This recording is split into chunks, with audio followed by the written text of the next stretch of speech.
Because for some strange reason, we believe that we can be abused, murdered, and killed.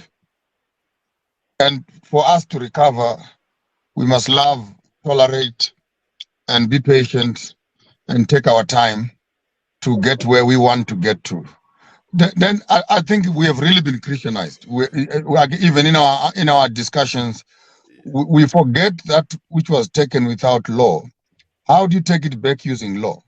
For me, I'm not as educated as many of you guys, but I think my thinking is quite simple. It's quite simple.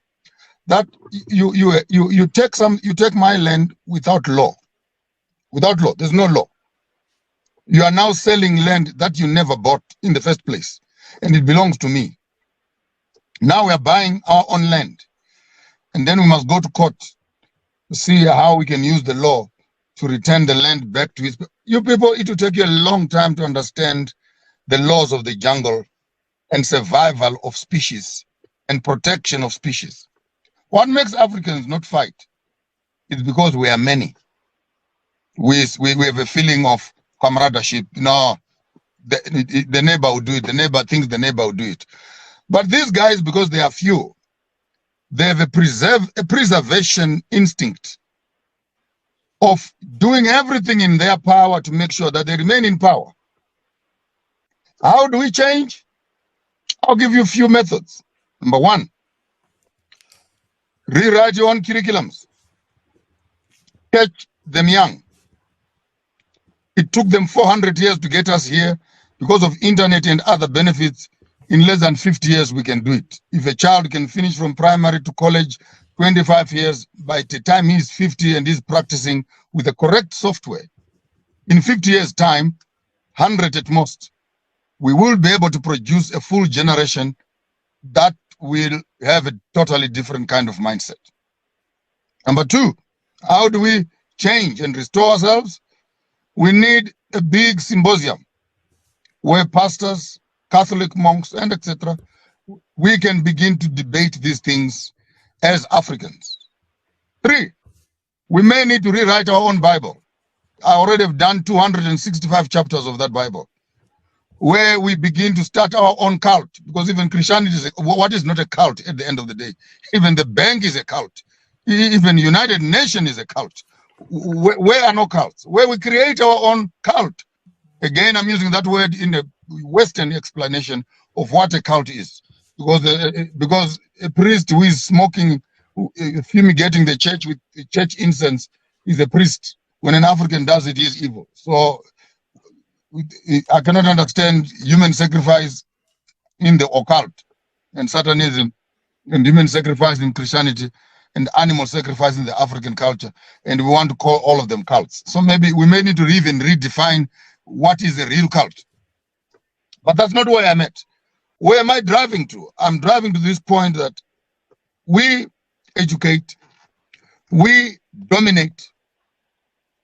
Three, we look for our own politicians. This is now military strategy. Not everybody. 10, 15, 20, 25, 30, what we call Trojan horses into the system. Put them into parliaments and let them deliberately influence the policies that we want influenced. Please underline that. They go there deliberately to influence the policies that we want influenced. Then you are using the political power to transform practice at the bottom. What will these policies include? These are church policies. These are externalization of church monies. These are unstandardized churches that are conducting worse evils and etc. This is where you begin to influence the education policies and other policies. And number four, identify people that have money. Buy the politicians and take over the government yourselves. That's using economy as military strategy. No monkeying around, no monkeying around. Just get Mutsepe, get Ramaphosa, get everybody else, and put them in one room and say, guys, this time around, we want our party, all the kings come here, all the come here. Away with this thing, we will go back, we'll assist you now to run it, and take over economically. And the thing, let me interject, and the thing is, we already know they are for sale. We already know they are for sale. Thank you. So politics is a prostitute of business. Politics. Ramaphosa received 500 million to keep load shedding going. He also received 500 million. This was rands. The second 500 million was in dollars to keep to run the COVID scam in South Africa. So we already know they have a price tag. Politics is a prostitute of economics.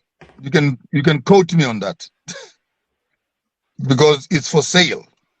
The one with money runs the politics. So we use number 4, what I might want to call a military, an economic strategy. Number 5 is the most violent. It's literally allowing ourselves to process colonization and then turn around to the few minorities that are here and we colonize them here. It's a military takeover here, where without necessarily using the more primitive methods of shooting and killing, etc., we colonize them here. Number 1, it's illegal for white people to stay in one community. They must be integrated thoroughly into the community. Land issues undone. Schools, they're normal private schools. All schools are public. Subsidize those schools. Our children can afford them also.